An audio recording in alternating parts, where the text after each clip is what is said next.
Today's guest is best known for his role as Fiyero in Wicked. Please welcome to the Zoom, Jordan Litz. Hello. How are you? I'm so good. How are you? I am fantastic. Just sitting here in my dressing room, ready to talk to you. Oh, I cannot express how much I am like fangirling right now because I just saw you in Wicked about a month ago Oh, and no way. and I cannot believe that I'm getting to talk to you. So thank you so much for doing this. Of course, I'm honored. So on Behind the Resume, we always start by talking about how we met. And like I said, I just saw Wicked a month ago. And at the stage door, I shared this with you, but I overheard you telling someone that you were on the pre-Olympic swim team. Yeah, so I went to the Olympic trials in Okay, 2012. we're going to get into all of that because Okay, when you yeah. said that, I was like, who is on, does that and then is also on Broadway? Like that is No, it doesn't really make sense, does unbelievable. it? No, and so when I heard that, I was like, I need to have him on Behind the Resume. um, Awesome. I have been awaiting this call. I want to hear everything about your life story. So let's start from the beginning. Where are you from? Originally from Stockton, California. Went to high school in Lodi, which is the city directly next to Stockton. Went to college in Fresno. Stockton is about 35 minutes south of Sacramento. Oh, okay. Were your parents in the arts? Both my parents were music majors in college. My dad was a trumpet performance major. My mom was a music education major.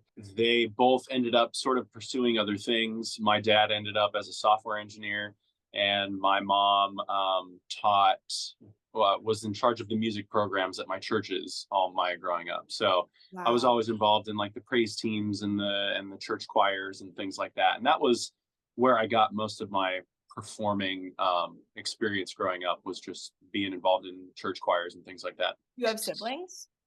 I have two, an older sister and a younger sister. My older Oh, sister is about 4.5 years older than I am, and then my younger sister is almost 10 years younger than I am. Long story short, she was born very premature. Her due date was August 12th. She was born May 4th. So she had a lot of developmental disabilities as far as like physical motor functions go. Her brain is like a freaking computer. She remembers everything. She's incredibly intelligent. But as far as her motor function goes, she never developed the ability to sing. She can't really write that well. So all her schooling was done via computer and things like that. So she never developed that same kind of performing skill that my sister and I developed as we grew up. how would you describe yourself as a kid? I was kind of an athlete jock kid. The music thing was sort of something that everybody always compares. Is the kid's name Troy Bolton? Is that Yeah. his name? Well, I'm doing Yeah. High School Musical right now, so I'm Oh, very awesome, much. awesome. It was something that I did on the side behind the scenes that most of my swimmer friends and baseball friends and stuff like that didn't really know about me. Um, Now you're a Broadway it- star. That's wild. yeah. It wasn't until my senior year of high school when I performed at our graduation, and I sang for good, which was hilarious. No. Um, yeah, I didn't know anything about Wicked the musical. I just Oh, knew wait, this wait. song. I'm sorry. I have so many questions. So, growing up, did you ever do theater or you just like to sing? No, as I said, my only performing experience was really through church choirs, praise team, things like that. I sang a lot of barbershop quartet music. Uh-huh. My dad sang in a gospel barbershop quartet at my church. Their tenor ended up moving away to Seattle, and they asked me when I was 10 years old to like fill in and sing with them. And then I ended up falling in love with it, and I thought it was really fun, and I enjoyed it. And I became a total barbershop quartet geek, competed in barbershop competitions, went to like the international barbershop competition and competed with a quartet and placed in the top 20 in the That's so world and cool. stuff like it. Was like super geeky, but I loved it. And it gave me an introduction into the performing world. Did you ever go to see theater or no? I had watched like the golden age musicals like Sound of Music and Carousel and all of those like classic movie musicals, Mhm. but I never went to see any musicals, so I wasn't really it wasn't something that I ever thought that I would be involved in, because when I thought of musical theater, I thought of like Broadway and tap Right. dancing, things like that, and Yeah. that's just not my skill set at all. Um, and so it was never an avenue that I ever thought that I would go down. Yeah, I started swimming when I was 4. My first race when I think I was just about to turn 5. I had my first race. I started swimming year round when I was 8. I started to take it really seriously when I was in middle school. And then I took it very, very seriously when I got into high school, when I realized that I could probably do this in college and get scholarships and pay for my schooling that way and maybe make the Olympic team and things like Yeah. that. So, I love uh, swimming as well. I'm curious, what about it did you love so much?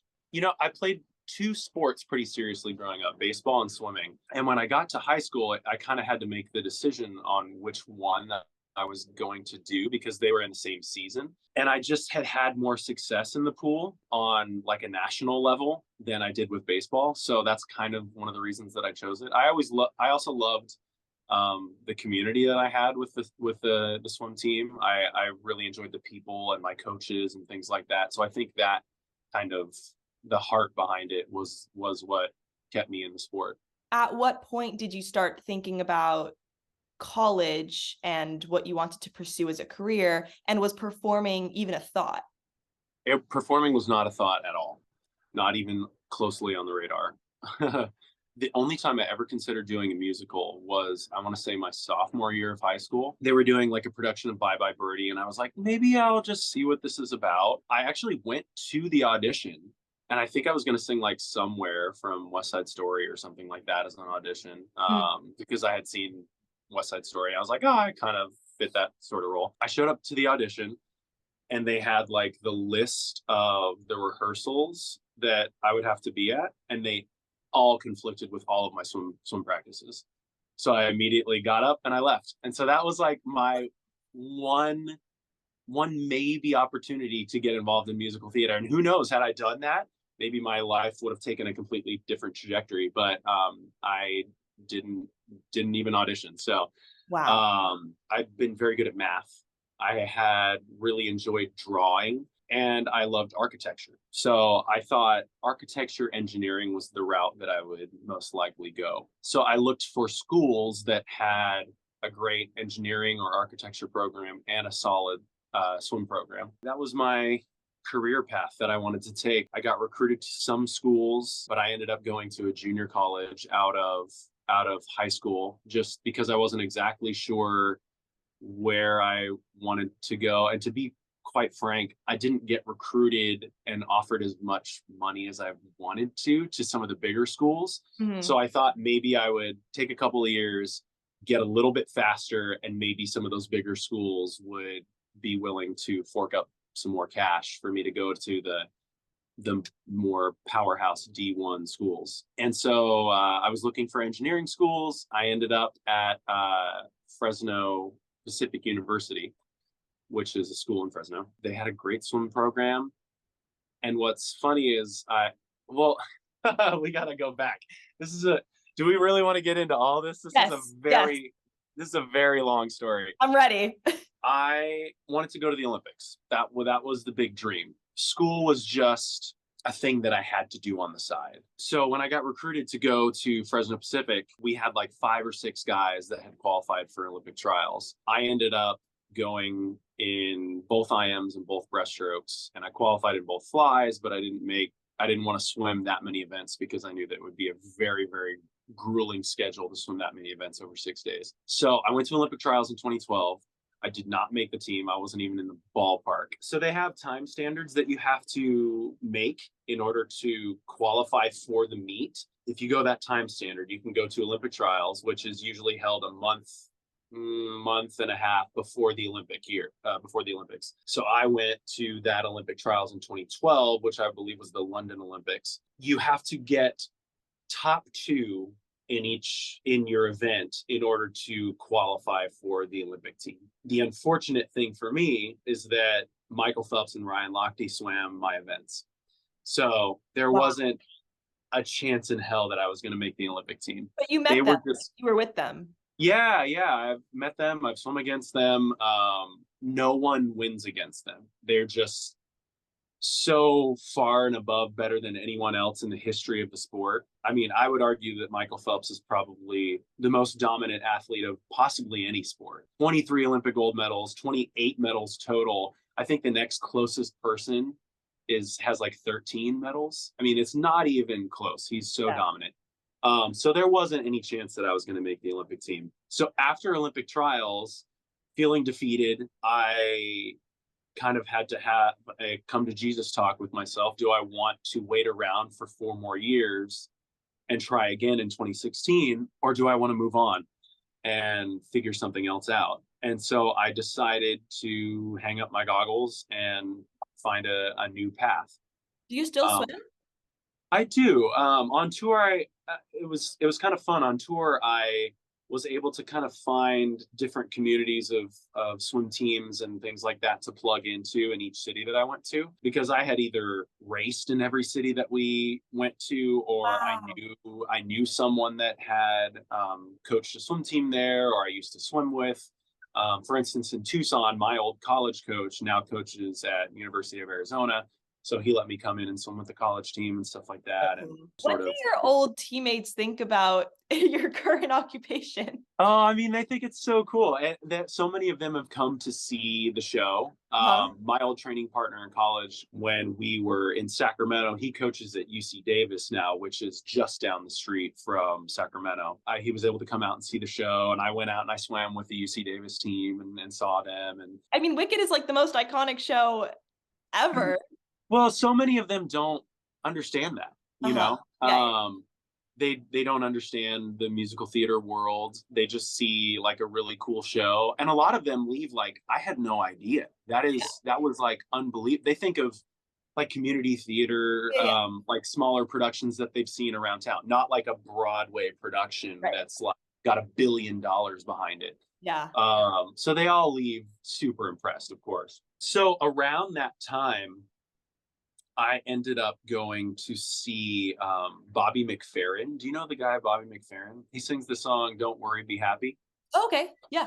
Is one of the most unbelievable jazz artists you'll ever see live in concert. When he what he does is he goes out on stage, ripped jeans, barefoot, dreadlocks, and a microphone by himself, and he blows your mind with his voice. No instruments, no backing tracks, no nothing, just him solo in concert.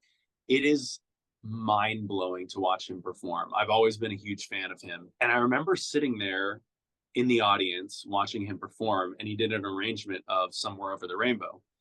And I was sitting there watching him, and I distinctly remember having this feeling of, I want to do this. Mm. I How want old were you? to. This was a 24, something like that, 23. Okay. Yeah, Okay. I had been swimming for a long time at this point, because I kind of took some time off from college to train for trials, and like took very like small amounts of credits so that I could focus on swimming and all that stuff. Yeah. So I really elongated my college experience. Yeah. So I was sitting there watching him perform, and I was like, I got to do this. I want to make other people feel the way I feel watching him. I want to just impact people with my performing. Next semester, I switched to vocal performance. I wasn't sure what I wanted to do with that, but I knew that I wanted to sing. I had no acting experience at that point, no dancing experience or anything like that. I just knew that I wanted to try and sing in some way. What did your parents think? They were totally supportive. Oh, absolutely supportive. I mean, I think they knew that I had talent, and they had been music majors as well. So Right. I don't think that they thought it was a completely horrible move. And I think at that point they knew that my heart wasn't necessarily in engineering and architecture. Was it ever? It, it was something that I was good at and I Uh-huh. enjoyed, but I don't think I was like on fire passionate about it, if that makes sense. Do you feel Um, on fire passionate about performing and musical theater? oh, hell yeah. Oh, hell yeah. I mean, arguably more than I did, or equal that I did with swimming. I loved swimming. I miss it every single day, but I love this just as much. which is crazy to say because I was obsessed with the sport of swimming. Do you feel like when you had that moment of falling in love with performing and in theater that you almost like unlocked a different part of yourself? Oh, absolutely. When I was studying vocal performance, my last semester that I was at college, I had to do a musical as part of the curriculum. I had never done a musical. I wasn't really all that interested in musicals. I thought that I was going to end up in the studio as like a session vocalist and things like that Oh, because okay. at that point my biggest strength was sight reading. I had a lot of skill behind just like picking up music and being able to read the spots off the page, and I was like, oh, this will be great for me, to just get into a studio and be a session vocalist and a background singer and stuff like that. I did this musical. It was Sound of Music, and I played the captain because I was big and older than everyone else. And I absolutely fell in love with it. I thought it was such a cool experience. I had never acted before. So being able to combine storytelling with singing was just something that I found really intriguing and really special. So after that, I wanted to make sure that I actually had not only the passion for it, but the actual ability to Sure. make it in this, and not just love it, because a lot of people love it but don't necessarily have the full skill set to be able to be on Broadway. So before I committed the full way, I wanted to do a couple of So other shows. doing Sound of Music was what made you want to be on Broadway versus just be a session singer. So that Totally. show like changed everything. That was the moment that changed everything. The people in the music department were advising the director of the show not to cast me as the captain because they only knew me as the swimmer Uh-huh. that was at school just because it was a byproduct of the fact that I was there to swim. Yeah. So they thought that I only cared about swimming. But what they didn't realize is that I just hadn't, my love of performing just hadn't been unlocked yet. Mm. And she said, no, I'm going to cast him anyway. I think he's the right guy. And she took a chance on me, and her name's Bethany Rader. She was my first director ever, and we're still like the closest of friends. We talk all the time. Has she come to see Um, you in Wicked? Many times. Yeah, yeah, yeah. She came to see my Broadway opening night. She came to see my debut on the tour when I was in the ensemble. Yeah, she's been like one of my strongest champions and biggest supporters. If you look back to the moment when you didn't make the Olympic team and you didn't know what you were going to do, if that person could see you now, what do you think he would say? I think he would be excited and relieved in a way that he found out that it was going to be okay. Mhm. Because up until that point, oh man, we're gonna get deep here. I was in a really kind of dark place. Swimming is a hard road. There's not a lot of money in it. Even if you love it, there's no guarantee. And even if you're really good at it, there's no guarantee that you're going to be able to make a successful like profession out of it. Well, what does a successful profession look like as a swimmer? You got to be a household name. You got to be one of the best in the world. You have to make the Olympic team. The short of it is you can be on the national team, which is the top 6 in each event. And you can get a stipend, which will help you train in order to go to international events and things like that. But that stipend is nothing. I mean, compared to what I make now, it's like embarrassing. The only way you can really make it as a swimmer is to be a household name, have massive endorsements Right, and right. sponsorship deals and things like that. So if you're Michael Phelps, you're killing it. If you're Ryan Lochte, you're killing it. Have you ever heard of Ryan Murphy? Yeah, You have? like the producer and director, right? Or this is there a No. The swimmer, Oh, Ryan no, Murphy. I don't know the Ryan Murphy the swimmer. Exactly. He is one of the greatest backstrokers of all time. I mean, he is like an unbelievable swimmer. He's probably barely making ends meet, Right. Yeah. you know? Yeah. Whereas here, I was probably one of the best swimmers in the country. Wow. I wouldn't necessarily say that I'm one of the best singers in the country, But because there are so many more opportunities as a Broadway performer, there's so many more shows. I don't have to be the second best swimmer in the singer in the country in order to be successful here. People are always like, wow, you gave up swimming to go into an even harder, crazier profession. And I don't see it that way. I see it as there are more opportunities here in the Broadway performing world than I ever had as a swimmer to be successful. So it was a tough place to be in. And I think that my younger self would be so excited that I found my place and I found my true calling and that I'm happy now because I wasn't then. What advice would you give to anyone who is in that place for whatever reason? You have to find what it is that you love and go 100% all out for it. You can't have any fear. You can't have any doubts. You have to Did you have just, fears and doubts? once I found musical theater, no, not really. I felt like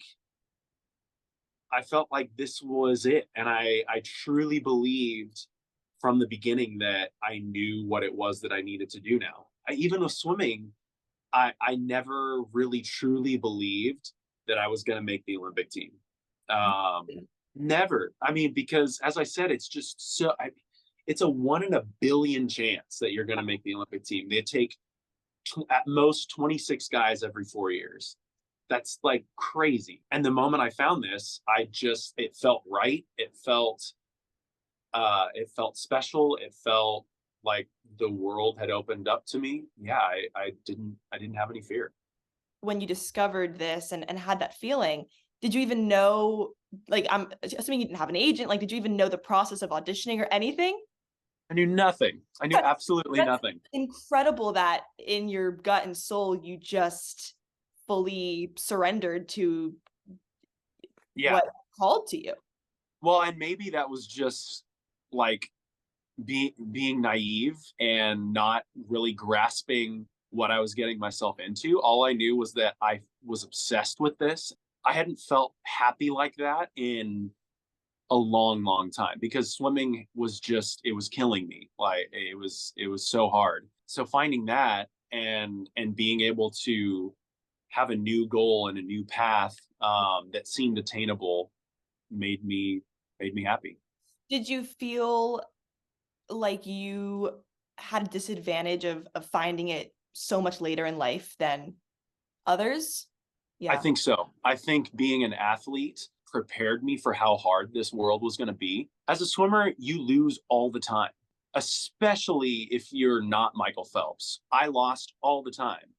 So I got used to having my ass handed to me. And Yeah. so I think that gave me super thick skin to come into an industry where you're mostly going to lose. And it also, people always ask me if I get nervous when I get on stage, and I don't really. And I think a lot of that has to do with the athletic background going into like national championships where your team is relying on you to come through and win a race Mhm. and be on a relay team where your teammates are counting on you to pull through and win this national championship or win this dual meet.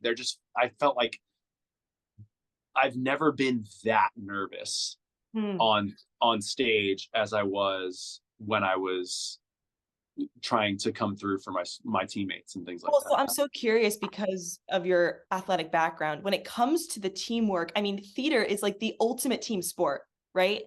When it comes to the pressure and the support and the team effort, how do you feel that it differs between like a swim team racing, competing versus putting on a show?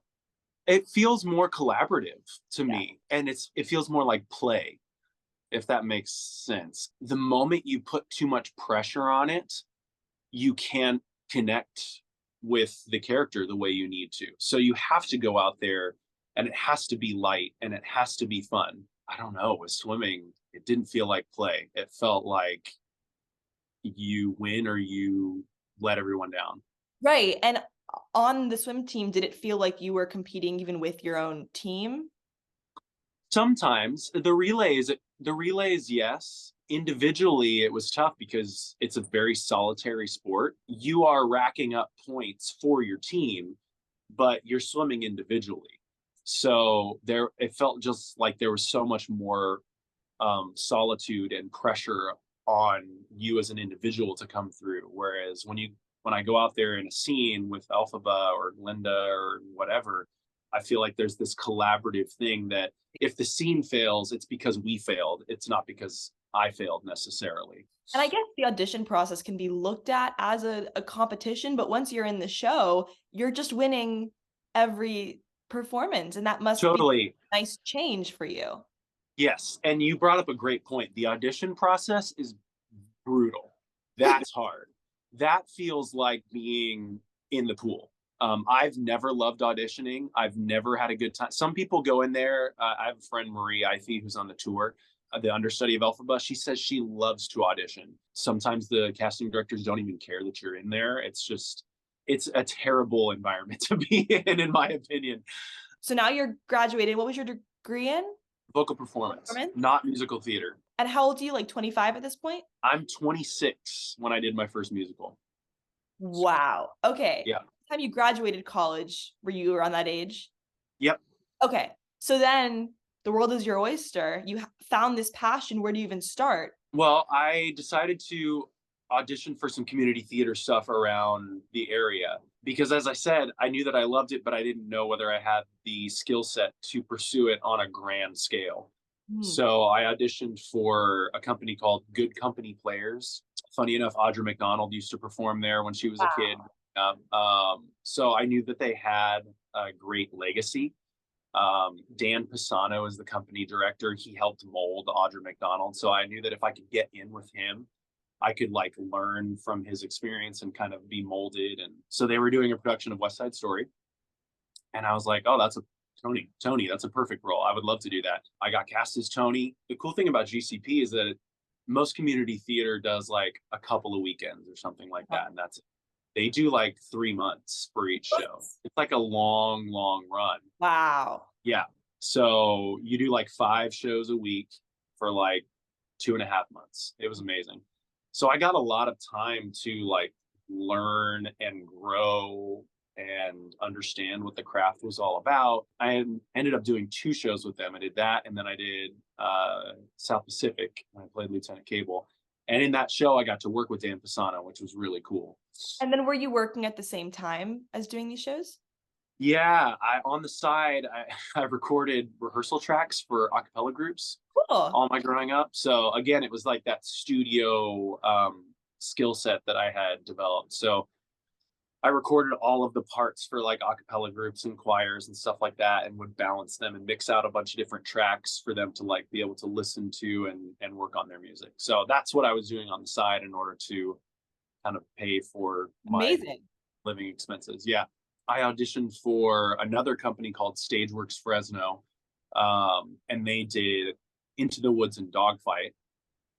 And they were like normal community theater, like a couple of weekends, and that's it. I did Rapunzel's Prince and Into the Woods, and then did Eddie Birdlace and Dogfight. And in that process, I had connected with a couple of people that were familiar with how to be successful in the New York performing world. One of the directors had been on Broadway at some point, and I was like, what do I need to do? I know I want to go to New York, but how do I make that happen? Had you been to New York before? Nope. Oh my gosh. No, because there's not really any swimming in New York City. So I had never even set foot on the island.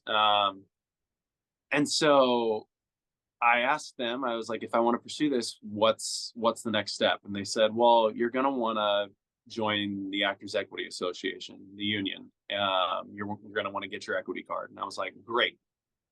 What is that? What are you talking about? So they explained to me about what the union is and how to go about joining it. And I had some friends that performed at Walt Disney World. And some of the contracts there are covered under equity contracts. So the Nemo musical, Voices of Liberty, Dapper Dan's, the Lion King show, all of those are equity shows. So I thought if I could go over there and do like a short Christmas contract with the Voices of Liberty, which is an a cappella group in Epcot, and go there for like 3 months and then go to New York, I'll have my equity card. and I'll be prepared to like skip the lines and Yeah. like showing up at like 4 a.m. in the hopes that I might get seen for a show that day. Because at this point I'm kind of old, like for to be doing that. Most of these kids are like coming straight out of college and they've got like 5 years on me. So I don't have time to waste really.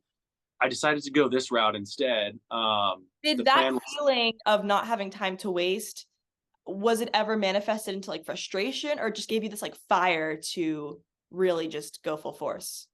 yeah, I was never frustrated about it. I was prepared to go in with a slight disadvantage, having not studied the craft Mhm.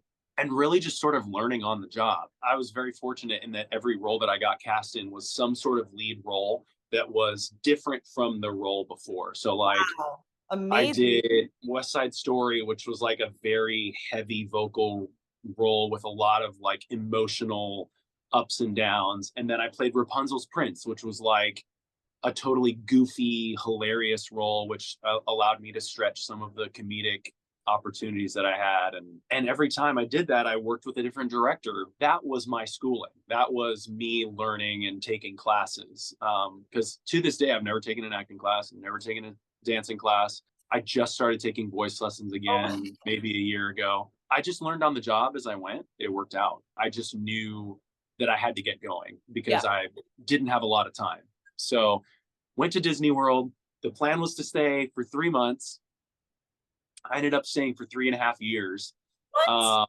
which was the total right choice for me because I wasn't ready to go to New York yet. I still didn't have the skill set to tackle New York and compete with these kids that like have studied this and done this for years and years and years. Like the amount of time that I spent swimming, that's how much time they spent doing musical theater, a lot of them. So Yeah. that's what I was going up against. The cool thing about Disney World is that I got to do so many different things. I sang in the Voices of Liberty. I did the Dapper Dans. I did the Hoopty Doo musical review, which was like this dinner theater comedy show. I did Gaston in the Beauty and the Beast musical. I played Flynn Rider in a bunch of different like special events and stuff like that. I recorded for parades and fireworks shows, and I just did so much stuff that helped me hone my craft. It was like my college musical theater experience for 3.5 years. The icing on the cake was that my last year there, I met Julie, who's my wife. She was a Disney princess for 11 years. It worked out that I ended up staying that long because I ended up meeting her right at Did you the do a right at show the. together, and were you the prince? No, we never did a show together because the equity world and the character world are separate unions and separate Uh-huh. performing worlds. So we never got to do a show together, but we were in the parks at the same times. She did a show called the Trolley Show where she was a dancer on Main Street and I was a Dapper Dan. So like we'd have the same schedule Oh, that's sometimes. so cool. It was really, really special. It's still one of the best times we've ever had in our lives. 3.5 years had passed, and then were you wanting to get an agent and start auditioning? Were you interested in like regional theater in California, or just you wanted to go straight to New York? I wanted to go straight to New York because again, I knew that time was limited for me, and I needed to strike while the iron was hot. Because I had never been to New York yet, I decided to fly up, just go to an audition, just to see what it would be like. So I flew up and I auditioned for the revival of Miss Saigon. I went to a random EPA, which is a equity principal You would be audition. so good as Chris. Oh my It gosh. would be a blast. Yeah, it would be a blast. But again, it was like I just went up there for the experience of it, just to see what it was about. So I went in and I sang "Come Back" from Dogfight, which I thought was like a great choice. I ended up getting a call back, which was cool, and I was like, "Oh, great! First audition, got a call back. This is where I'm supposed to They be." tell you Like, in the room? no, they didn't. I ended up getting like an email, like maybe 3 weeks later or something like that. Were you Um, still in New York? no, no, I had flown back. I literally Oh, flew up for a day, auditioned, and then flew back down. oh my gosh, and then you had to go back for the callback. And then I had to go back. Yeah, yeah, yeah. But it was worth it. I flew Yeah. back up. Luckily, I have a great friend that lives here that's a headshot photographer, one of my best friends now, and he let me just crash on his floor. I did not make it any further than that, but that for me was a great indication that I was on the right path. I was in the profession that I was supposed to be in. I didn't go back to New York until a year later. I saw an EPA pop up for a musical called Wicked. And Yeah. yeah, and so I decided, just like Miss Saigon, I was like, let's just go up there, audition. Had you seen it before auditioning? Yeah, yeah. I saw it in San Francisco when I was a swimmer. Actually, my girlfriend at the time wanted to go see it, and so we are like, sure, why not? Let's do it. I don't remember. I don't remember anything about it except for the fact that Glinda was crazy and popular. Like, she was a freaking nutcase, and I was like, wow, she's really going for it. I had a vivid memory of the fact that I will never play Fiyero because there was way too much dancing. I So watched him in Dancing Through Life, and I was like, oh yeah, that's something that I would never do. And that kind of confirmed to me that like musical theater was not something that I would do in watching him do Dancing Through Life. I was going to ask you, when you were sitting there, did you have any sort of feeling of I'll do that one day? But instead it was the literal opposite. It was the opposite. I was like, oh, well, this is not something that I'll ever do. Got it. Was it something deep down that you were like, I wish I could? No, not at all. I immediately wrote it off as like, it's not something that I'll ever do, and that's okay. Yeah. What changed and what made you think that you could play the part? Well, I mean, this is, 5 years later and a lot more shows down the line. At this point, I had danced in a couple of shows, and I was like, well, I can fake it enough. And I've had other people around me that have done the New York scene and said, you would be right for this role. And so I kind of took my cue from them and said, okay, maybe this is something that I can give a try. Went up, did the EPA. I was actually very, very sick. I didn't feel like it went that well, but they ended up emailing me 3 months later to come in and read for the understudy for Fiyero on the national tour. When I got that appointment, I was still singing full time in the Voices of Liberty. They said, you're going to want to go to this. Like, this is an amazing opportunity for you. And I was like, okay, sounds good. And so I asked my manager if I could have some time off to fly up for the day. Your manager from your job, not like your talent manager. Yes, no, my manager for Voices of Liberty. You weren't reps at this point. No, nothing. I walked in there completely green, a blank sheet of paper as a resume. You want to talk about behind the resume? There was no resume. I walk in, I sang for Craig Burns, who's the casting director for Wicked. I distinctly remember finishing because they had given me the scenes and the sides and stuff like that. I finished the first, I think I sang Dancing Through Life and did like the Cub scene or something like that. And I finished, and I remember him like stopping and looking at me and saying like, okay, who are you? What are you doing? I don't understand. Where are you from? Like tell me about you. Why haven't I heard of you?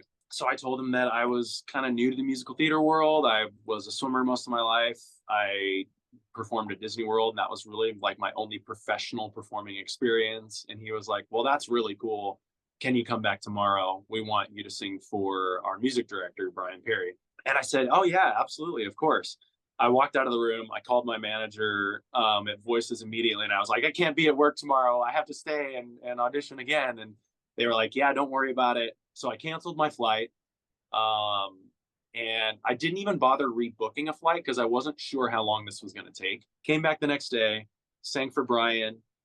They said, can you hang out until this afternoon? We want you to sing for Lisa Leguio, who's the director of Wicked. What was going through your head at this point? It's going well. I was like, I guess they liked what I'm doing, and all the preparation paid off. But you hadn't been through this process prior for something this was the very first time that I had gone in with Wicked, yeah. Or for anything, you hadn't been through a process like this, really? No. Like, the only audition that I had in New York was that Miss Saigon audition. Oh my God. So I came back in the afternoon, sang for Lisa. Lisa was really supportive, really liked what I did, gave me some notes and stuff. We worked on it in the room. She liked what I did. They asked me to come back a week later to do a movement call with Corinne, our associate choreographer. And this was when I started to like freak out, because I have no dancing experience at this point, like very little. Like I had danced in a couple of shows, but I would never call myself a dancer. I knew that he sings a song called Dancing Through Life. So fortunately for me, I played Disney Company softball with the husband of the ex dance captain for Wicked on Broadway. So I was like, dude, is there any way that Lindsay could give me any tips or anything that she thinks they're going to teach in the movement call? So she sends me like several videos of what she thought they might teach in the Uh-huh. movement call. So I had a week and I went over that stuff religiously. I walked into the audition, they started teaching the movement call, and it was almost identical to what she had taught me. Oh my. And I was like, praise God, thank you. I felt like it went really, really well. It was just me and two other guys at that point. I didn't get it, did not get it. How did you find out you didn't hear, or they told you that? So I ended up getting an email from Craig Burns. This is a wild story. I ended up getting an email from the casting director the next day that said, "Hey, we loved what you did. We think it's wild that you don't have any representation in the city. Like you just waltzed into Wicked by yourself at an EPA and made it all the way through to the final callbacks. I want to set you up with a friend of mine named Josh Pultz, who's been a manager in the city for a long, long time. We've known each other for 20 years. I think he would love to work with you and you guys would be a great team. Why don't you meet with him tomorrow and see what you think?" And so Oh my gosh. I met with him the next day, and I didn't want to be the guy that like jumps at the first like manager or agent Yeah, yeah. that's sent your way, but he was so cool, and I really like enjoyed him as a person, and I thought that his client list was really impressive, and I just felt like a manager was the way to go rather than an agent because it's a little more hands on, Yeah. and I needed that guidance that an agent wouldn't necessarily do. So we decided to work together, and that was how I got my manager. Isn't that That wild? is that's beyond wild. Were Yeah, you that's great. told that you didn't get the part? At that meeting with Josh, he could sense how much I wanted Wicked, and he was like, "You can't stop thinking about Wicked, can you?" And I was like, "No, dude, it's constant." Because I had just finished the final callback Right. yesterday, Of course. and he was like, "Let me give Craig a call and like when we leave, and I'll see where they're at with the decision." So Craig ends up calling me off of Josh's Mhm. encouraging, and he says, "Look, bud, you were amazing. It's just not your time yet. You just need a little bit more time to marinate. Just keep working on everything. You're singing, you're dancing, you're acting. There's not really anything specific I can give you. Just keep coming back." And we're like, Yeah. "Okay, sounds good." That's how you took it? Yeah, I mean, I was disappointed for sure. Julie had actually flown up with me. We decided to kind of like make a trip out of it. We are gonna go. It was in December, so we were gonna go see the Rockettes and hang Yeah. out and stuff. And I took it really hard at first because I kind of thought that I was gonna get it. I don't know why I thought that first time in. That would have been crazy. This is like such a sappy story, but Julie said, "You've never been to Central Park. Like, let's go to Central Park." And so we're walking through Central Park and walking with her through this like really romantic location and just being there and having her support me and get me through that like kind of down time. In a matter of like hours, I had completely forgotten about the fact that I didn't just get Wicked. Having her there like got me through that, and I was able to move on and have that fire lit under me for the next time that I went in. That's such an important thing to take away, like, having that support system in this industry is necessary. Totally. Yeah, yeah, yeah, absolutely. I didn't go back in again for Wicked for another year. That was But the now you next have a time. manager.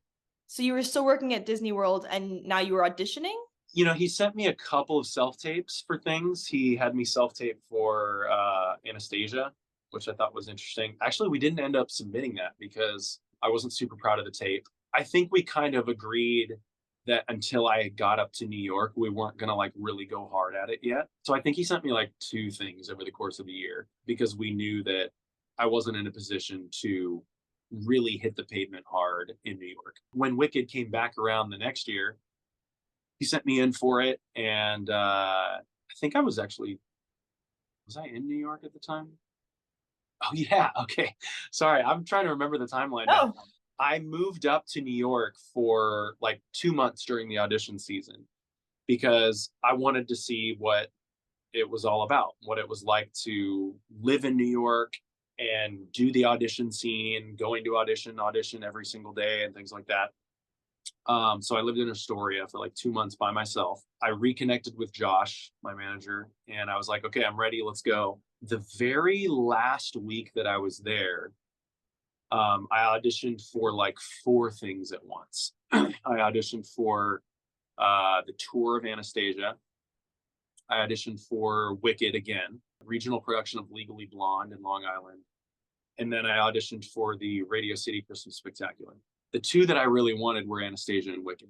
It did not happen with either of those. And I was like super disappointed because I thought one of them for sure was going to work out. I ended up moving back down to Orlando, and he calls me randomly over the summer and he was like, hey, guess what? You got Legally Blonde. And I was like, I forgot that I had even auditioned for that. Okay, great. It paid nothing. But he was like, I think you should do it because you need some more stuff on your resume that's not Disney. He was like, Yeah. Disney's great and everything like that, but you need to expand your horizons now. Julie and I decided to leave Disney. We moved up to New York together that summer. This was like summer, July 2019. This was like, I want to say like a 7 or 8 week run of Legally Blonde in Long Island. And as I said, it was not financially lucrative at all. My manager was like, this is why I love Josh. He didn't even take a cut. He was like, don't worry about it. We'll get you down the line when you're like making good money. In the process, that when I was doing Legally Blonde, I got a call from Radio City Christmas Spectacular that I had got cast in the Christmas Spectacular with the Rockettes. And I was like, oh, that's amazing. That's really, really cool. And that's a good paying show. It's a fun stage. It's like an amazing show to be a part of. So I was really excited for that to be like my first New York City performing experience. So I finished Legally Blonde, I want to say like early September, and then I started rehearsals for the Radio City Christmas Spectacular early October. And then when I was performing Radio City, I got another email from Josh about Wicked for the 3rd time. I went in and it was just me. And I had a feeling that I was like, I think this is my chance. This is the one. And I was replacing the guy that had just been there that beat me out for it 6 months prior. I guess it didn't work out with him, or he didn't like it, or something like that. And that 3rd time, that's the time that I got it. Finally, I closed Radio City January 5th, and I joined the Wicked National Tour January 7th Of 2020. of 2020. And then you performed for 2 months. Not even. I think I had my debut February 3rd or February 5th or something like that. So I performed for like a month and 2 weeks or something like that. And then everything shut down. Oh my gosh. But that's okay. I mean, I knew that Wicked wasn't going anywhere. Yeah. So I felt like it was an amazing time to get in with Wicked because there was job security in that. So I was able to like kind of hang my hat on the fact that whenever we reopen, Wicked's going to be there. Right. And then did you ever perform with Allison Bailey or Natalia Vivino? Yes. Yeah, both of them. My debut as Fiyero was in Baltimore, March 4th, I want to say. I was the understudy at that point, and I went on for Kurt. And I think I went on, Allison and Talia were my Alpha Bun. Cool. They were amazing. Everything shut down. I went on one time before the pandemic, which was like, that was my audition for taking over the role permanently. I always look back at that. If I had not crushed that opening night, that first time, they wouldn't have offered it to me, because during the pandemic, Kurt and his wife got pregnant and they asked me to take over for his paternity leave for 6 weeks. So when we relaunched the tour in August of 2021, he did the first 2 weeks, and then I took over for 6 weeks, and then he came back for 4. And during those 4, they asked me to take over for him permanently when his contract was up in November. So you started in the ensemble? Yeah. Were you always understudying Fiyero? Yep. Yeah. I was in the ensemble for a total, I want to say about 2 months, 2.5 months or so. So I grew up doing theater with Natalia. No way. Yeah, she's a sweetheart, and dang, can she sing, and she's unbelievable. But I saw she her and Allison in the tour. I forget where, in California somewhere. I don't remember the town. Costa Mesa? Maybe. At the Sedgerstrom. Is that where in Costa Mesa? Then you saw me. I have the playbill. I have to go back and check. Yeah, it Oh was my God, definitely me. so funny. Yeah, Yeah, so I interviewed Allison and Natalia. Oh my gosh, isn't that theater unbelievable? so cool. So cool. Just Oh, like such a unique layout of seats and stuff. Yeah, it was and gorgeous. it's so beautiful outside, the architecture of it and stuff. And I'm a California boy, so anytime I got to perform in California, it just was like it felt like home. It was so amazing. So, okay, so the pandemic happens, you go back to the show. When did you get transferred to Broadway?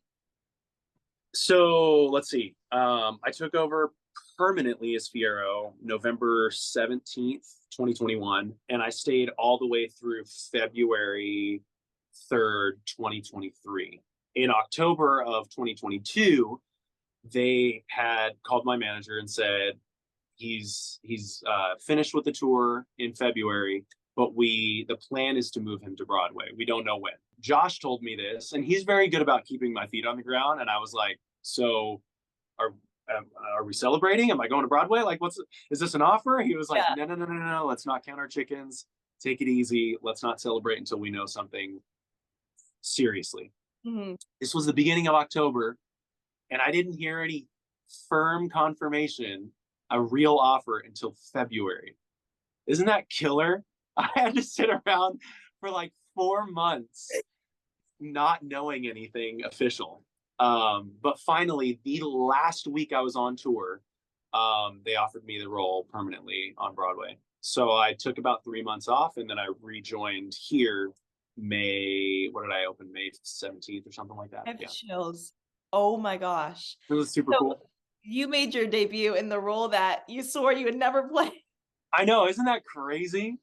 Well, and it's like, yeah, I every night I do dancing through life, and some of my friends that are dancers that have come to see the show, and they're like, I would never not know that you're a dancer. You've like worked so hard at this, and Yeah. and you like can convince people now that you know what you're doing. But I still would never consider myself a dancer, and it's just wild that I'm here. Oh my gosh. You've done the show. Have you kept track of how many times? Yep. When I left when I left tour, it was 639. So I would imagine this is like week 10 here, so I'm right around 700-ish. Are you on autopilot at all, or every show is seriously so fresh? Every time it's fun. I always kind of bring it back to the athlete world. I swam the same events for like 20 years. Hmm. The same 200 IM, the same 400 IM, the same 200 breast. Like I swam those events for so long, and I was always striving for the perfect race, which is like not attainable. It's not a thing. And I think of it the same way with this show. I'm always striving to have like this perfect Fiyero show, and that's not real. That's like you're never gonna have a perfect show. Like you're gonna have a note that wasn't exactly in tune or as easy and free as you wanted it to be, or that punchline of that joke didn't hit quite right with the audience. There's always going to be something that could have been better. That feeling of not being satisfied is what drives me every single time I go on stage. I want that perfect show, and I know it's not going to happen, but I still want it. So it keeps it fresh. Is there any part of the track that makes you nervous, or you've done it so many times at this point, you're solid? It depends on how I'm feeling vocally. We've kind of been battling pretty hard over here at the Gershwin for the past month. We had a 10 show week into 14 shows straight into Why? 8. But it's just the way our days off ended up lining up that, and they've added shows, extra shows this July. So we're about to go into a 9 show week. So it's just like You have a show we're kind tonight of all, we have a show tonight, yeah. on a Monday. When So are we you switched start? our day off from Sunday to Monday. So Oh, that's why it ended up being the way it is. But so yeah, we're all kind of on the ropes a little bit. All of our witches have gotten sick. I've been battling some vocal stuff. Not so much that anyone would ever know. It just requires extra focus when I go on stage rather than it just being second nature and easy. I just really have to like focus on technique, focus on everything that I've learned about how to survive this show when I'm not yeah. feeling great. When I'm feeling like that, there are a couple of moments that I know are important to focus on. And one of them is Up That I Fell, of course. That's one of the moments that anybody that's a huge Wicked fan is waiting for Fiyero to nail. That can be a moment not where I get nervous, but where my focus dials up to 110, like really, really honed in, trying to crush it. But as far as like nerves go, after 700 shows, it's just not there. And not to say that I'm not like focused and excited about being there. It's just like the feeling of anxiety, just it's not present anymore. What does a day look like for you when you have a show at night? So usually I wake up and I have some sort of breakfast, a pre-workout, head to the gym. I spend like an hour and a half or so getting everything ready physically. The role is very physically demanding. I would say more so than vocally. Sit in the steam room for a while, get everything going. If I do all of that correctly, then the show is going to happen. No matter what vocal condition that I'm in, I can pretty much do this show on my deathbed. I've discovered, um, which is not a good thing to know about yourself, but I can feel pretty terrible and still make it through this show very well, and no one would ever know the difference, as long as I do my pre-show routine the way that I'm supposed to. And then yeah, it's about just vocal rest, not talking, staying as chill as I possibly can, getting a good like half-hour warm up vocally before I go in, and then just make it happen. Have you had any like huge mid-show mess ups or anything like that since being on Broadway? Not on Broad. Well, I have only had one bad one here at the Gershwin. It's sort of unique to the Gershwin, and it's something that never would have happened on tour because we don't have this staircase over here on stage right. So before the train scene, where I come to give the flowers to Elphaba to wish her luck on her way to Emerald City, I come running down those stairs, and I have rather large feet. I have like size 13 feet. They don't really fit on stairs usually. And so so what happens is sometimes like the middle of my foot will hit the edge of the stair rather than like the ball of my foot. And where that is on the boot is very slick. So I'm coming down the stairs and she says, "Oh, Fiyero, there he is. Fiyero, over here, dearest." And I like come running down the stairs and I say, "Elphaba," and my foot slips and I started falling at the top of the stairs. And by the time I was done falling, I had ended up center stage. I felt like I was falling for 15 minutes. It was How did the crazy. audience react? I'm not even kidding. Full gasp, full gasp. And I thought I was dead. Apparently, I was on with Allie that night. Elphaba's walking the other way, so she doesn't see it. She said that she heard it, but that's all. And she heard the audience go, and but Allie said that I never actually hit the ground. She said that I was falling, and I had fallen face first, not backwards. And I like spider crawled across the stage. I don't know. I can't even. I blacked out for like 5 seconds. Spider crawled across the stage, stood up, regained my composure. I looked over to her. I grabbed Glinda, walked over to Elphaba, and I go to hand her the flowers, and the flowers had bent in half, which was amazing. And I kind of had to like straighten them and upright them. And, oh my gosh, it was amazing. It was the greatest fall I've ever had on stage. And I'm not a clumsy person at all. I think I've fallen on stage like one time ever, and that one and one other time. Oh my god. And that's the only mishap I've ever had here at the Gershwin.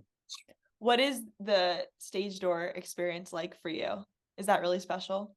I love doing it. With a show that's been running this long, most people do not stage door. And I think it's just because a lot of people have been here for a long time, so they don't feel the need to anymore, or whatever it is. But I think it's really cool. And I think it's a great moment to connect with the people that come out and support us and have loved this show for 20 years. So I do it every single day, no matter how I feel. If I feel like crap and I felt like I had a horrible show, They don't know that Yeah. most times. Even that fall, when I was talking to people at the stage door, one of my friends happened to be there and like was talking to me about the fact that I had fallen, and everybody that I had just talked to in line was like, that wasn't planned. You didn't plan that Oh fall. I my was like, God. no. So like it just makes you realize how most people don't see the small crap that happens to you on stage. Right. So I always go out there and I always will spend as much time as I can talking to everybody. A lot of kids come to see this show and it's their first Broadway show that they've ever seen. It was Um, mine when I was 8. yeah, I mean, it was my Yeah. first Broadway show at Yeah. 27.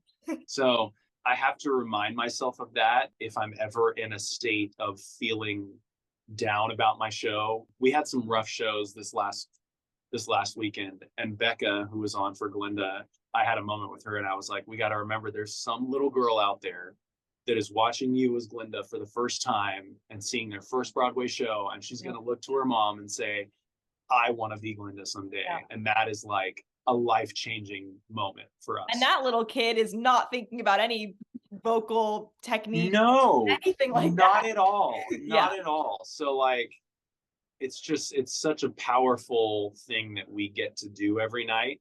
I have to say, like, we get to do Wicked tonight, not we have to do Wicked tonight. Yeah. I mean, I could talk to you forever. This has just been so incredible. Um, Absolutely. You ask great questions. I Thank love it. It's you. it's not just the run of the mill like stuff. So it's Thank really, you. really I appreciate that. I wish I could see you again. Next time I come to New York, I'll have to see it again. Do you yeah. know how long you'll be in the show for?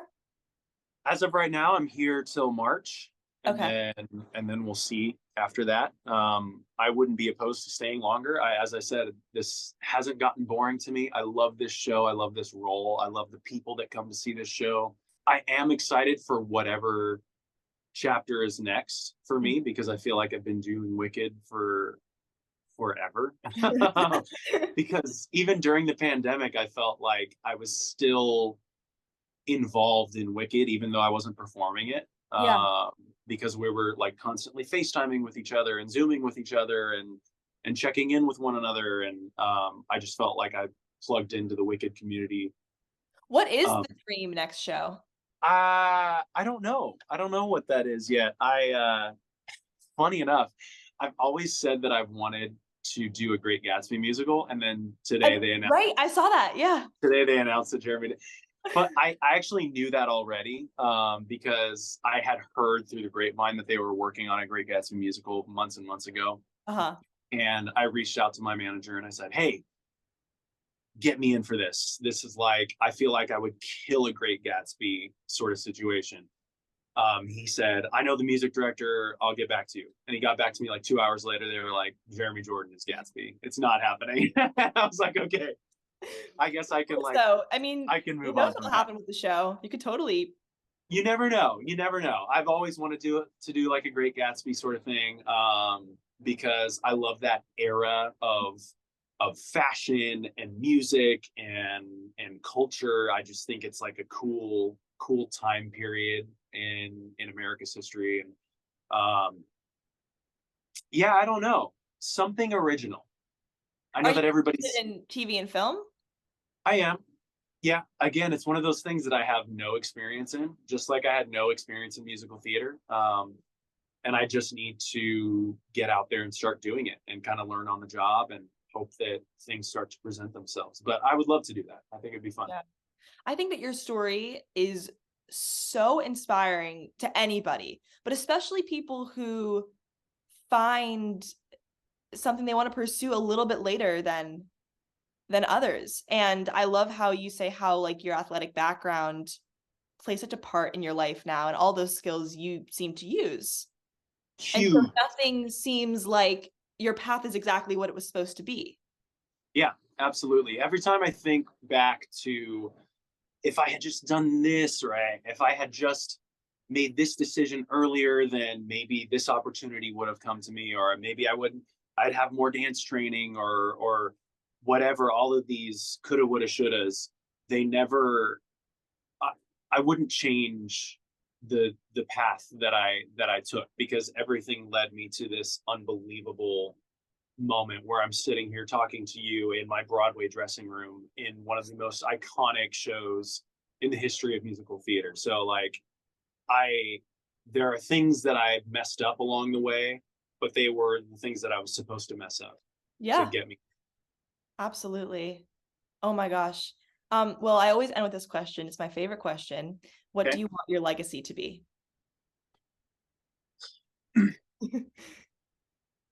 I want to be known for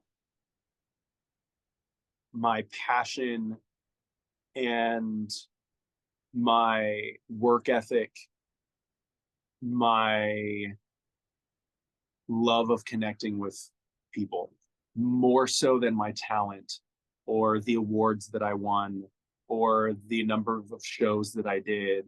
I look up to people like guys like Norm Lewis. If you've ever met him at a stage door or you've met him on the street or anytime, he is someone that will stand there and talk to you and really talk to you and look you in the eyes and make you feel special and make you feel like you're the only person around in that moment. And I love that. And that's the kind of human quality that I want to emulate for my entire performing career. No matter what happens, if I end up being a complete failure from here on out, or I become the biggest Broadway star in the history of the world, I hope that I never lose the ability to stand and talk to someone at the stage door and make them feel like they're the only person that matters in that moment.